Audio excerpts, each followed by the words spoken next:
ఇవాళ చాలా రుచికరమైన ఇంకా ఆరోగ్యకరమైన రాగి బాదం బాల్స్ ఎలా చేయాలో చూద్దాం. సో, దీని గురించి కొన్ని బాదాము ఘీలోని బాగా వేయించుకొని పక్కన పెట్టుకోండి. అలాగే కొన్ని క్యాష్యూస్ కూడాను. సో, ఒక 1 ½ కప్పు రాగి పిండిని తీసుకుంటున్నాం. కొంచెం నెయ్యి వేసి బాగా వేయించుకోవాలి. సో, ఇది అన్నిటికన్నా ఇంపార్టెంట్ స్టెప్ అనమాట. రాగి పిండి సిమ్‌లోని బాగా వేగాలి.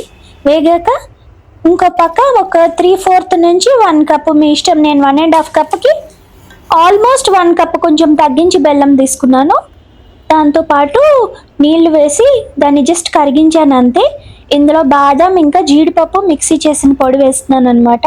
అలాగే యాలకుల పొడి, కొన్ని వేయించిన జీడిపప్పు పలుకులు అవి వేసి బాగా కలిపాక అప్పుడు నేను ఇందులోకి మన బెల్లం పాకం వేస్తున్నాను అనమాట.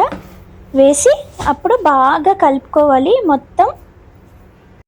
సో, కలుపుకున్నాక అప్పుడు ఉండల కింద చేసుకోవాలి.